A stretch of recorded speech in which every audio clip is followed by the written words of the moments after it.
மாண்புமிகு மன்னராட்சி முதல்வர் அவர்களே, மாண்புமிகு திரு முத்துவேல் கருணாநிதி ஸ்டாலின் அவர்களே, ஒன்றியத்துல பாஜக ஆட்சிய ஒரு பாசிச ஆட்சின்னு அடிக்கடி அறைகூவல் விடுத்துவிட்டு இங்க நீங்க பண்ற ஆட்சி மட்டும் என்னவா? முதன்முறையாக முதலமைச்சரின் பெயரை நேரடியாக கூறி திமுக அரசு மீது விஜய் வைத்த விமர்சனமே இது. சென்னை திருவான்மையூரில் தமிழக வெற்றிக் கழகத்தின் முதல் செயற்குழு மற்றும் பொதுக்குழு கூட்டம் நடைபெற்றது. இதில் செயற்குழு பொதுக்குழு உறுப்பினர்கள் என 2000த்திற்கும் மேற்பட்டோர் கலந்து கொண்டனர். இதில் பேசிய அக்கட்சியின் தலைவரும் நடிகருமான விஜய், மத்திய பாஜகவின் பாசிச ஆட்சிக்கு திமுக ஆட்சி எந்த வகையிலும் சளைத்தது அல்ல என குற்றம் சாட்டினார். நேத்து வந்தவெல்லாம் முதலமைச்சர் ஆகணும்னு கனவு காண்றான்னு சொல்றீங்க, அது நடக்கவே நடக்காதுன்னு சொல்றீங்க. அப்படியே எந்த கட்சிக்கும் இல்லாத நெருக்கடியை தமிழக வெற்றி கழகத்துக்கு மட்டும் போட்டுக்கிட்டே இருக்கிறீங்க. 2026ஆம் ஆண்டில் இதுவரை இல்லாத வித்தியாசமான தேர்தலை தமிழ்நாடு சந்திக்கும் என்றும் அவர் தெரிவித்தார். 2 பேருக்கு நடுவுல தான் போட்டியே. ஒன்னு டிவிகே, இன்னொன்னு டிஎம்கே. தாவேகா முதல் மாநாடு தொடங்கி பொதுக்குழு கூட்டம் வரை பல்வேறு தடைகளை எதிர்கொண்டுள்ளதாகவும் விஜய் கூறினார். அணை போட்டு ஆற்றை வேண்டுமானால் தடுக்கலாம், காற்றை தடுக்க முடியாது என்று கூறிய விஜய், மீறி தடுத்தால் சூறாவளியாக மாறும் என்றும் கூறினார். மாண்புமிகு திரு மோடிஜி அவர்களே,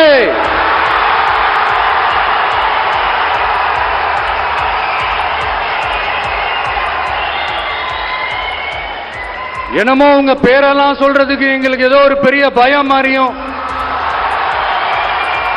அப்படி ஒரு விஷயத்த சொல்லிடுறது.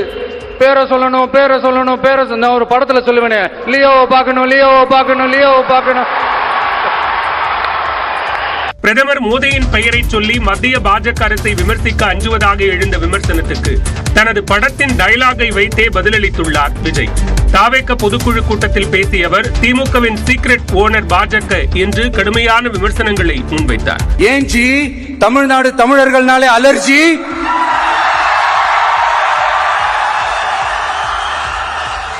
தமிழ்நாட்டில் ஜிஎஸ்டியை வசூலித்துக் கொள்ளும் பாஜக நிதி தர மறுப்பதாகவும் விஜய் சாடினார். சார், உங்ககிட்ட நாங்க சொல்லிக்கிறதெல்லாம் தமிழ்நாட்டை கொஞ்சம் கேர்ஃபுல்லா ஹேண்டில் பண்ணுங்க சார்.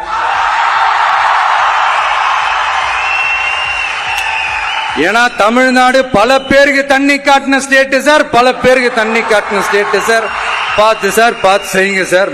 தமிழ்நாட்டை அனைத்து வகையிலும் பாதுகாக்க வேண்டியது தங்களின் கடமை என்று விஜய் கூறினார். தாவேக முதல் பொதுக்குழு கூட்டத்தில் பேசும்போது கவிஞரின் பெயரை விஜய் மாற்றிக் கூறியது விமர்சனத்துக்கு உள்ளாகி இருக்கிறது. சென்னை திருவான்மியூரில் நடந்த பொதுக்குழு கூட்டத்தில் தனது பாணியில் வழக்கம் போல் ஏற்ற இறக்கத்துடன் பேசிய விஜய் அவ்வப்போது ஆங்கிலத்திலும் பேசி கூட்டத்தின் கவனத்தை ஈர்த்தார். அப்போது யார் வந்தாலும் யார் போனாலும் தனது பயணத்தை தொடர்வேன் என்று ஆங்கில கவிஞர் ஆல்ஃபிரட் டென்னிசன் கருத்தை வில்லியம் பிளேக் கூறியதாக விஜய் தவறாக மேற்கோள் காட்டினார். Few words from William Blake. Men may come, men may go, but I go on forever. நிகழ்ச்சியில் சிறப்பு விருந்தினர்களாக விஜயின் தந்தை சந்திரசேகர், தாய் ஷோபா ஆகியோர் பங்கேற்றனர். நிகழ்ச்சி முடிந்த பிறகு நிர்வாகிகளுடன் அமர்ந்து தாவேக தலைவர் விஜய் மதிய உணவு சாப்பிட்டார்.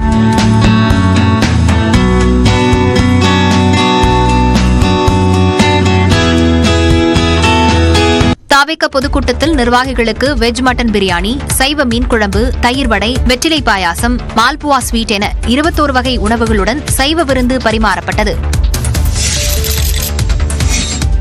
மற்ற கட்சிகள் போஸ்டர் ஒட்டி கொண்டிருப்பார், போஸ்டர் ஒட்டி கொண்டே தான் இருக்கணும், நலத்திட்ட உதவிகள் வழங்கிக் கொண்டே தான் இருக்கணும், அவன் தான் இருப்பான். ஆனால் அந்த கட்சியில பாத்தீங்கன்னா மச்சான், மாமா, மருமகன், மகன், மகள் என்றுதான் எல்லோரும் வாரிசராக இருப்பார்கள். இங்கு மட்டும்தான் தலைவர் தளபதி எவன் ஒருவன் உழைத்தான் அன்று சைக்கிள் ஓட்டிக்கொண்டு யார் போஸ்டர் ஒட்டினாரோ அவனுக்குத்தான் நீ பதவி கொடுக்க வேண்டும். தாவேகாவில் பதவி வழங்க பணம் வசூலிக்கப்படுவதாக வெளியான விமர்சனத்திற்கு அந்த கட்சியின் பொதுக்குழு கூட்டத்தில் பொதுச் செயலாளர் ஆனந்த் பதிலளித்தார். தமிழக வெற்றிக் கழகத்தை பிரிக்கக்கூடிய நோக்கத்தில் பொய் பிரச்சாரங்களை சிலர் செய்து வருவதாகவும் அவர் குற்றம் சாட்டினார்.